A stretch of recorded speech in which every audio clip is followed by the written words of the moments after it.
What made your marriage end? My husband Mark and I weren't the perfect couple, but we worked. Same morning routine for 4 years. He'd make coffee while I packed his lunch, kiss goodbye at 7:30, text me when he landed wherever work sent him that week. Call every night at 9 o'clock. I thought we were solid. Not crazy in love like teenagers, but steady adult love, you know. Shared Netflix passwords and splitting the electric bill. Planning our next vacation during his 2 break in July. Then I got a Facebook message from someone named Maria Santos. You don't know me, but I think we're married to the same man. I almost deleted it. Sounded like some scammer trying to mess with people's heads, but something made me click her profile. Pretty woman, dark hair, about my age, posted pictures of hiking trips and her cat. I messaged back. I think you have the wrong person. She sent me a photo. Mark standing in front of a courthouse wearing the same blue shirt he wore to his cousin's wedding last month, but he was holding hands with this woman. Both of them holding up rings. My hands started shaking. I called him straight to voicemail, which was weird because he always answered when I called. Maria and I kept messaging. She told me Mark said he was divorced. Traveled too much for work to settle down properly. They'd been together 8 months. Got married 3 weeks ago at the courthouse in Phoenix. I did the math. 3 weeks ago, Mark told me he was visiting clients in Denver. Sent me pictures of mountains in his hotel room. Called me every night like always. I started going through our bank statements. Found charges I didn't recognize. Restaurants in Phoenix on days he said he was in Portland. A jewelry store purchased for $200 the same day he bought me gas station flowers. That weekend, I drove to the address Maria gave me 2 hours away in the next city over, found Mark's car in the driveway of a small apartment. The same car that was supposed to be parked at the airport because he was flying to Chicago. I sat in my car for an hour, watched him come out in sweatpants, walk to the mailbox, wave at some neighbor like he belonged there. Like this was his real life and I was just some side story. Maria wanted to meet face to face. We picked a diner halfway between our towns. I got there first, ordered coffee, checked my phone 12 times. When she walked in, I knew it was her immediately. She looked exactly like someone Mark would fall for. Exactly like me, actually. Same height, same build, same nervous energy. We talked for 4 hours, compared stories. He told her the same jokes he told me. Bought her the same birthday present he bought me last year, even used the same excuse about his mother being sick when he needed to disappear for a few days. The crazy part, neither of us was the other woman. We were both his wife. Legal documents, shared checking accounts, everything. He'd been running 2 complete lives for almost a year. Maria showed me pictures from their honeymoon.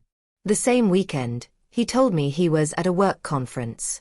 I showed her screenshots of him texting me good night while he was probably lying next to her. We split the check, shook hands like we were business partners instead of women whose husband was a complete fraud. I went home and waited. Mark came back from his business trip on Tuesday night. Walked in with his suitcase and that same smile he always gave me. Started telling me about the boring client meetings and how much he missed my cooking. I was sitting at our kitchen table with a manila folder. Inside was Maria's wedding album. Pictures of Mark in that blue shirt, signing papers, kissing another woman in front of a judge. When he saw the photos, he froze. Actually froze like someone hit pause on a movie. His face went completely white. I said, "You didn't just cheat on me. You married someone else. You committed fraud." He tried to explain. Said it got complicated. Said he loved us both. Said he was going to figure it out eventually. I told him the only thing he needed to figure out was which lawyer he wanted to hire. Filed for divorce the next. What made your marriage end? 4 years. I thought my answer would have been something boring. A slow drift. A few fights about bills or in-laws. The kind of thing that doesn't make headlines. Mark and I weren't the perfect couple, but we worked. We had a rhythm. Every morning for 4 years, he'd make coffee while I packed his lunch. He'd kiss me goodbye at exactly 7:30, drive off in that silver sedan, and text me when he landed in whatever city his job took him to that week. At 9 o'clock every night, like clockwork, he'd call. Sometimes the calls were quick, just a check-in between meetings. Other times, we'd talk for hours about our day, our next vacation, or random things like whether penguins have knees. It wasn't a movie kind of love, but it was steady, comfortable. Shared Netflix passwords and splitting the electric bill. Planning our July trip when he had a 2-week break. I thought we were solid. Then came the Facebook message. It was from a woman named Maria Santos. You don't know me, but I think we're married to the same man. My first reaction was to laugh. It sounded like some bizarre scam. I almost deleted it, but curiosity won. I clicked her profile. She was pretty, dark hair, warm smile, about my age. Her feed was full of hiking trails, coffee shop selfies, and pictures of her cat. She didn't look like a scammer. I wrote back, I think you have the wrong person.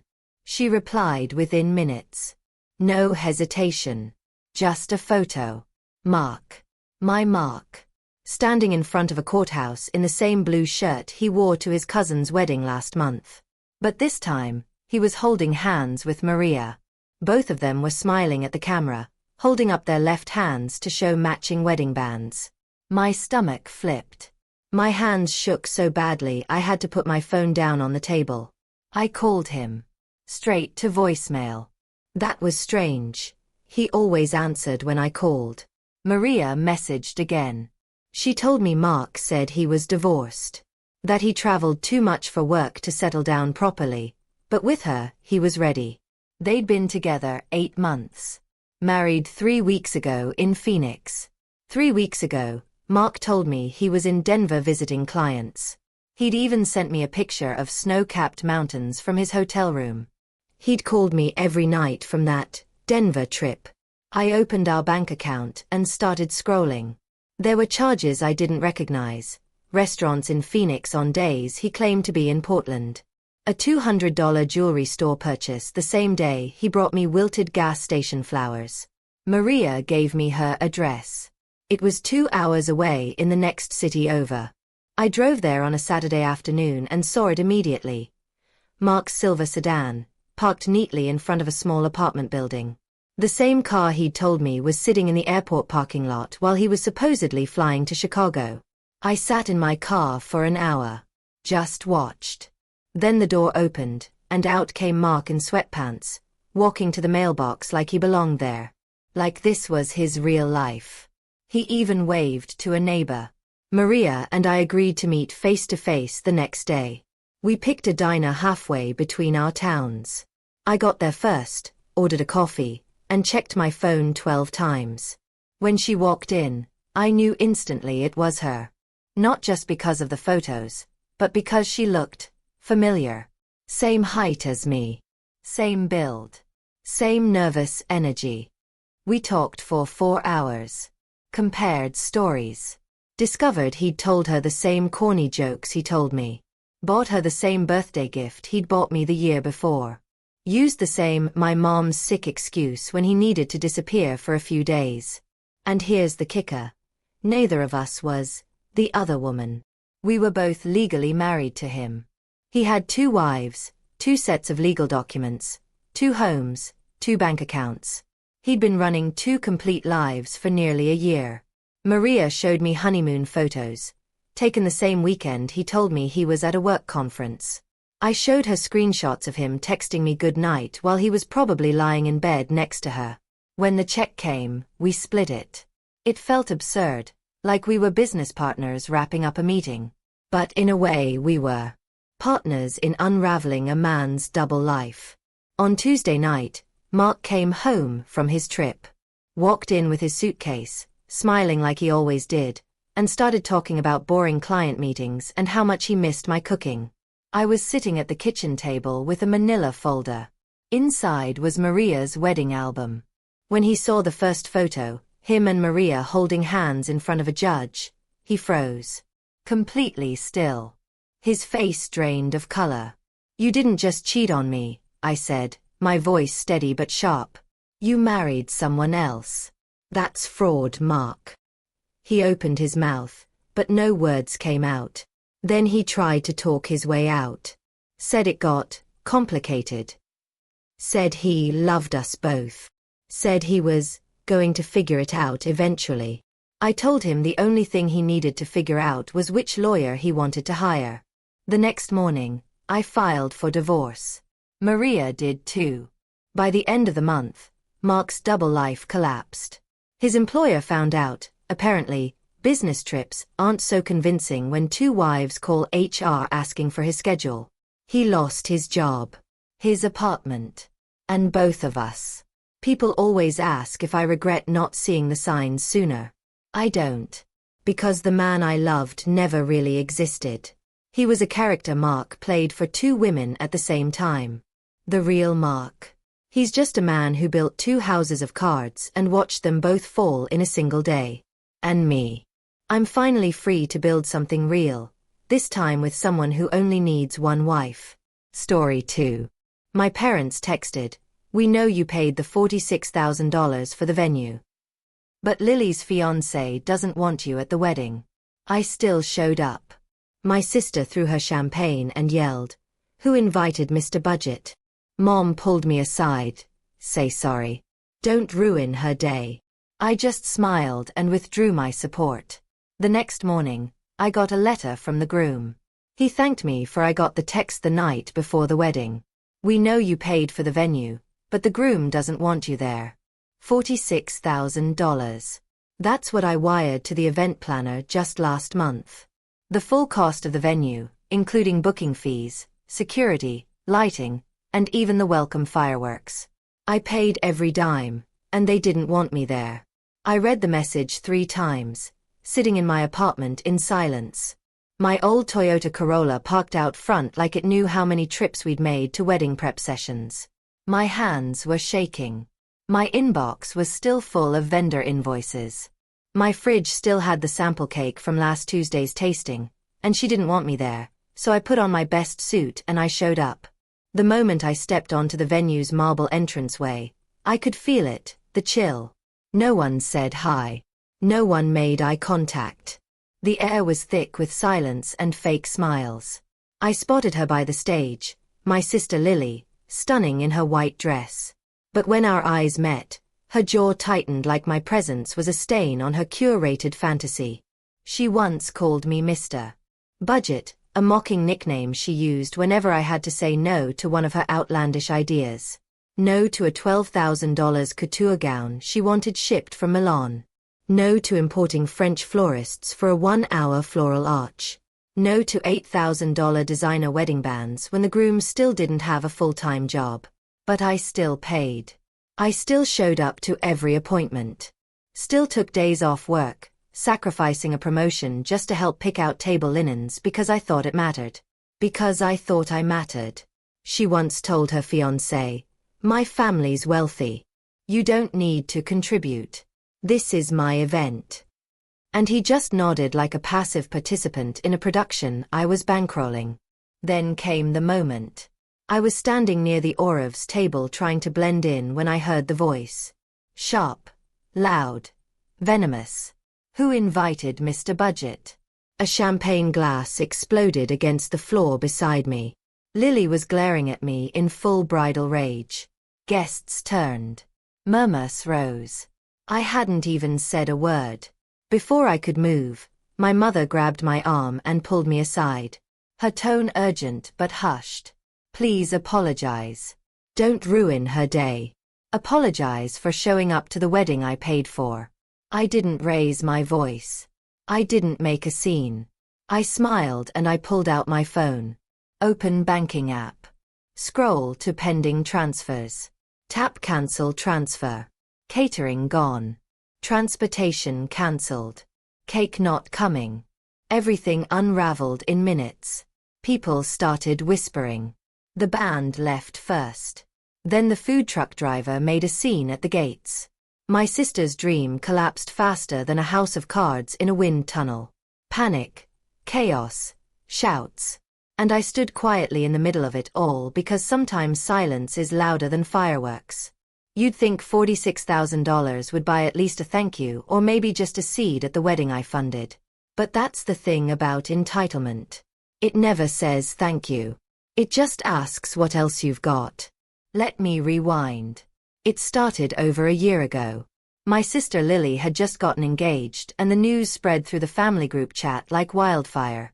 I was genuinely happy for her. She seemed over the moon until she sent me a voice note. Hey, you know how expensive weddings are. Just need a tiny bit of help to get things rolling. Venue deposit mostly, just until we figure out the budget. That was the first ask. The deposit was $5,000. I wired it that same day. It felt good to help.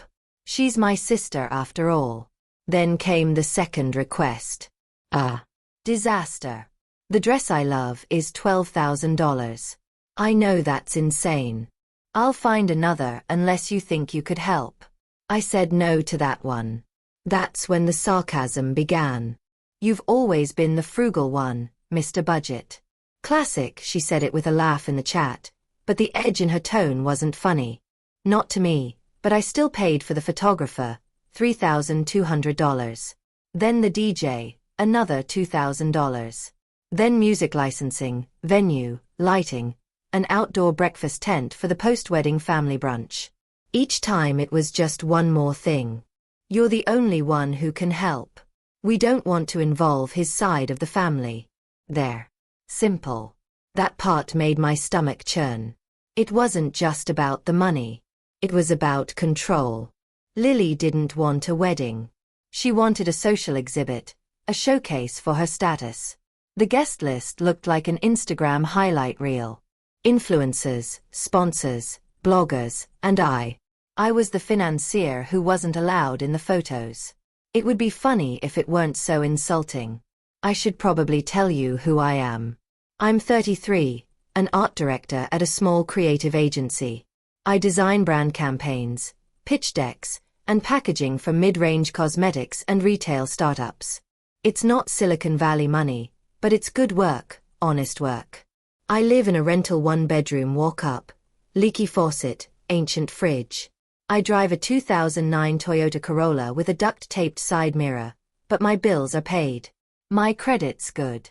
And I believed in helping family. Even when it stretched me thin until it didn't stretch, it snapped.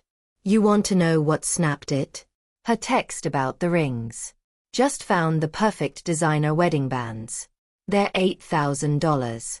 I know it's a lot, but we're building a legacy, right? I asked. Where's he in all this? She replied, it's not really his place. This is our family's event. He's just the groom. That's when I realized I wasn't supporting a marriage. I was funding a pageant. She didn't even let him contribute. Said she wanted it to look like it came entirely from our side. The illusion of wealth built entirely on my back. The worst part, it started bleeding into my real life. I missed a pitch meeting to attend her cake tasting. Lost a client that day, a big one. My manager said I needed to recalibrate priorities. My girlfriend, now ex, walked out 3 months before the wedding. Said she felt like she was dating an ATM for someone else's dream. I don't even think she likes you. She told me crying. She just knows you'll pay. She wasn't wrong. But I wasn't ready to face that. Not yet. Things got worse. A month before the wedding, I found out Lily had told all her friends and even some vendors that I was just helping with some logistics. I've covered everything. The whole vision is mine, she said in an Instagram Q&A. My name didn't appear once. Not in the captions. Not in the credits. I paid for the morning after brunch for 60 people. The thank you card went to her college roommate who brought cupcake toppers. Even my parents played along. Mom would say things like, "You're doing your duty as the big brother. This is what family does, right? Family quietly bleeds so a bride can cosplay as royalty." And yet, I kept going. I kept wiring money because I was waiting for one thing. Recognition? Gratitude? No. I was waiting to see if they'd ever realize I wasn't just a bank account. Spoiler alert, they didn't. Then came the rehearsal dinner. I wasn't invited. Let that sink in. I was the primary financial backer of this $70,000 circus, and they forgot to include me in the dinner the night before. When I texted Mom about it, she said Lily thought it might be awkward with some of the influencer crowd. Awkward? You mean the man who paid for the catering might clash with the people eating it? It took every ounce of restraint not to cancel everything that night, but I waited because I wanted it to happen publicly. Because I wanted the collapse to be unmistakable. The day of the wedding, when I stepped into that venue and felt the frost in the air, I already had the cancellation app open on my phone. When Lily threw that champagne glass, that was the final nudge. I smiled and I pressed cancel transfer on every pending invoice. And that's when it all fell apart. The caterers didn't arrive. The wedding planner started panicking. I saw her on the phone, yelling into the void. The delivery truck with the floral arch turned around mid-route. Guests murmured. Then someone announced, "The bar is closed." The music stopped mid-track. I watched the DJ unplug his equipment and walk out with his backpack slung over one shoulder. Lily was pale. The groom looked confused. "What's happening?" he asked. "Didn't your family cover this?" That's when Lily's fake smile cracked. And I walked past her, calm, unbothered, unapologetic, because for once I didn't pay to be ignored. The second I hit cancel transfer on my phone, I watched the venue start to glitch like a high-budget Broadway show that suddenly lost power mid-act. The signs were subtle at first. The bar staff stopped pouring. No one made announcements. Waiters stood in the back, whispering nervously and checking their phones. I could hear the wedding planner breathing into her headset like she was calling NASA about a mission abort. Then the caterer's van never arrived. Then the wedding cake didn't show. Then the champagne ran out. Then the DJ unplugged mid-song, muttered something about unpaid deposits, and left the booth in silence. It was slow chaos, quiet panic, polished people looking confused in formal wear, holding empty glasses. Lily noticed at first. She looked around then at me like a wolf cornered in her own fantasy. What is going on? I sipped water from the one vendor still functioning. The hydration station I didn't pay for. Then she screamed loud enough to silence the chatter. "Did you do something?" Every head turned. I didn't yell. I didn't raise my voice. I just walked to the center of the room calm, deliberate, and said, "You're right, Lily. I shouldn't be here. You said so yourself. I'm Mr. Budget. Not part of the aesthetic, just the guy who pays the bills." I paused, so I stopped paying. Gasps. Murmurs. Someone dropped a flute of Proco. She stepped forward, mascara already beginning to smudge. "You can't just ruin my wedding. Your wedding." I laughed finally, bitterly. "You mean the one I paid for?" The groom, who'd been standing silently beside her, turned his head sharply. "Wait, what?" "Yeah," I said. "Maybe someone should have told you that your wedding venue, your brunch, your tent, your string quartet, that wasn't funded by some magical fairy godmother. It was me." He looked stunned. "I thought her parents." "Nope. They paid for some napkins and a nice sculpture that nobody wanted. Everything else came from my modest art director salary and my declining mental health." Lily spun on her heel and hissed. "You're doing this because I didn't invite you to rehearsal. You're jealous." "No," I said, "I'm done being erased now." The guests were really paying attention. Phones came out. Whispers grew louder. Lily shrieked. "You're ruining everything. I deserve this day." "Yes," I nodded. "You did. You deserve to have a day that reflected the person you've become. Selfish, entitled, ungrateful. So, here it is." That's when the wedding planner, bless her rattled soul, stepped up to the mic. "Ladies and gentlemen, due to an unexpected payment issue, the dinner portion of tonight's event will not proceed. Please feel free to enjoy the gardens until further notice." The gardens that was code for "please go stand outside while we try to salvage this disaster." Half the guests stood in awkward silence. Some left and I just walked to the exit, but right as I reached the door, I heard her scream behind me. "You're not family anymore." I turned around, smiled at her with the calm of a man who had nothing left to lose and replied, "Then send me an invoice." Outside, the groom chased me into the parking lot. "Is this true?" he asked. "You really paid for all of it?" "All but the wine." That was her college friend's dad, apparently. "Jesus," he muttered. "She told me it was family savings, that her parents handled it." I nodded. "She also told me you were just the guest of honor." "Guess that extended to both of us." His hands ran through his hair. The kind of motion a man makes when his entire worldview just collapsed. Then he said the one thing that caught me off guard. "I'm sorry." And he meant it. Back inside, it was chaos. Vendors packed up their gear. Drunken friends stumbled out, pissed off that the open bar had vanished. Influencer guests quietly deleted Instagram stories in real time. Lily was still screaming. My mother was crying. My father was demanding someone fix this. The cake delivery guy arrived late, saw the disaster, and left with the cake still in his truck. And in the middle of it all, my family acted like I had betrayed them. But here's the thing. I didn't ruin the wedding. I just stopped subsidizing the delusion. I left without another word. No drama, no violence, no broken glasses. Just me and my Toyota Corolla rolling out of a $70,000 graveyard of entitlement. As I drove, I got a text from Lily. "I hope you're happy." I didn't reply, but I smiled because for the first time in my adult life, I wasn't the family piggy bank. I was the man who stood up.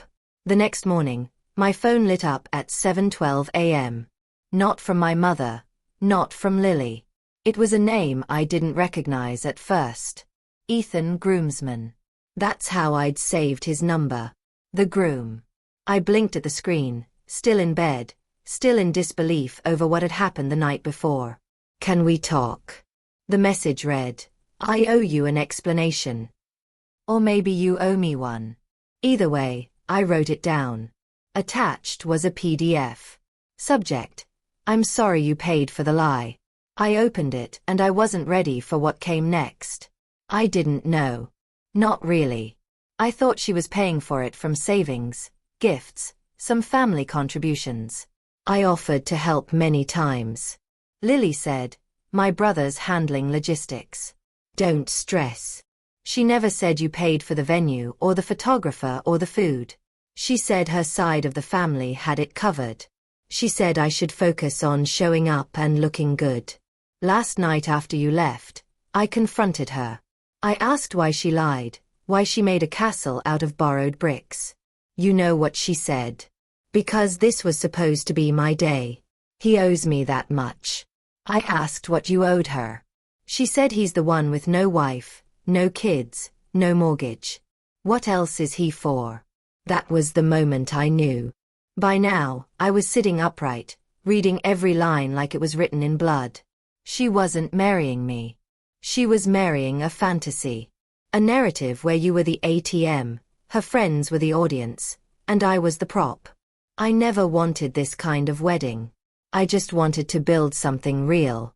But she wanted to be seen. So, she used you and me and everyone else. Then came the sentence that broke me. I cancelled the honeymoon this morning. I told her I need time. Not because I'm angry at her, but because I'm ashamed I didn't see any of this sooner. There was a final paragraph. You were the only one who actually built something.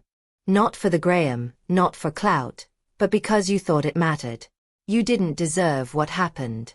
If I ever get married for real, not for optics, not for likes, I hope it's to someone who has your kind of integrity. I'm sorry and thank you for exposing the illusion. I sat with that message for a long time. Then I turned my phone off and breathed. For the first time in a year, I wasn't suffocating under the weight of someone else's expectations. Then came the family group chat. "Mom, Lily is devastated. You humiliated her on the most important day of her life. Dad, you could have handled it differently. You embarrassed us in front of doctors, lawyers, judges. Aunt Mira, I left early. People were asking questions. Is everything okay? Cousin Mark. Bro, what was that? Uncle Brian, that was epic. Immediately removed by admin. And finally Lily, I hope you never have to experience the shame I felt last night. You ruined everything. I didn't respond. Instead, I typed one line, then deleted it. Then, I typed another and sent. I didn't ruin it. I just stopped lying for you. That night, I turned my phone off again. No more apologies. No more explanations. I sat on my couch, poured myself a glass of the cheap red wine I'd been saving, and scrolled through old photos of me and Lily as kids. One stuck out. Halloween 2002. She was dressed as a princess. I was a cardboard robot. Even then, I remember her crying until I gave her the candy from my bucket, and I gave it because that's what I was trained to do. Give quietly without question. But not anymore. The next week, I got a message that nearly undid me from someone I never expected. Her old college roommate, Tara, the one who made the cupcakes.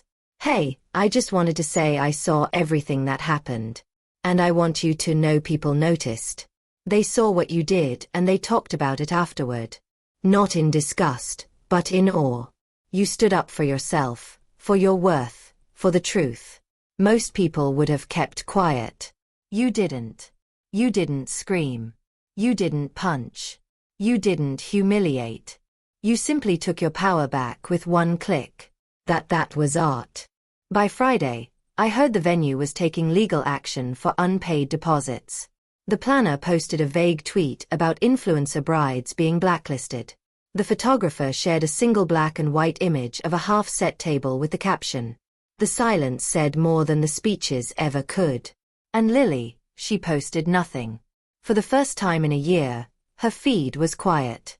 No filters, no captions, no tags, only silence. And silence, it turns out, is loud. 2 weeks after the wedding meltdown, I sold my car.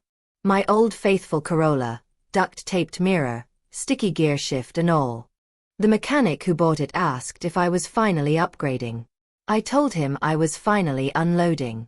With the cash, I booked a cabin in the mountains. One with no Wi-Fi, no guests, no champagne flutes, just silence, trees, and a porch that creaked when I walked across it barefoot. And for the first time in over a year, I breathed like I own the air. I brought my sketch pad, started drawing again, not for clients or campaigns or pitches, but for me, raw, rough charcoal streaks, portraits of myself that looked nothing like who I'd become during that wedding year. Each stroke pulled me out of the version of me they wanted. The provider, the silent wallet, the background brother. I wasn't that anymore. One morning, I sat at the local cafe, a hole in the wall that smelled like pine wood and burnt espresso, flipping through one of my sketchbooks when the owner walked by. "You drew this." I nodded, not really in the mood to explain. "We're opening a gallery space next door. You interested in curating the first exhibit?" Just like that, a door opened. Not because someone pulled strings. Not because I sacrificed myself for someone else's dream. Because I showed up for myself. That same night, my phone buzz. It was from Mom. "Lily wants to talk. She's pregnant." I looked at the message. Then at the stars outside the cabin window. Then at the mountains silhouetted in silver. And I didn't reply because pregnancy wasn't a reset button. It wasn't an apology. It wasn't redemption. It was another narrative she wanted to control. Another mask she'd wear to crawl back into the spotlight. And I wasn't stepping into her cast anymore. A week later, I opened a letter from the venue. They were suing Lily for breach of contract. Apparently, my cancellations triggered a domino effect of unpaid vendors, broken deals, and revoked licenses. The price tag? $83,000. And no, they weren't looking at me. I'd led my transfers legally before any fulfillment. It was her show. Now it was her wreckage. I went back to the gallery 2 weeks later. Mounted 6 pieces. called the series Unpaid Debts. Every frame was a metaphor. A wedding chair with no name card. A diamond ring melting into a wine glass. A table set for a party where no one showed up. The exhibit opened on a Friday night. People came. People stared. People asked who inspired it. A ghost. I said when I buried myself. The final message came on a Sunday. Lily again.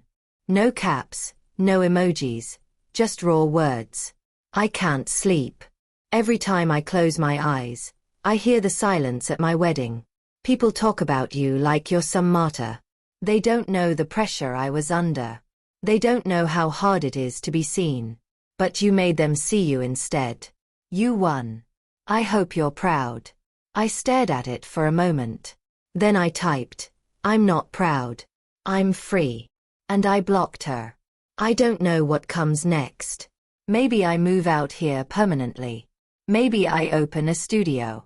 Or maybe I disappear into the trees forever and become a weird hermit who paints trauma and pastels. But I know this. I'm no longer the brother they brag about, then hide. I'm no longer the man who funds everyone else's spotlight. I am the one who wrote the final line of my family's fantasy. And this time, I chose the seat at the table. One where silence is respected, not erased. Where boundaries aren't negotiable. Where no one throws champagne, but everyone raises a glass. To peace, to power,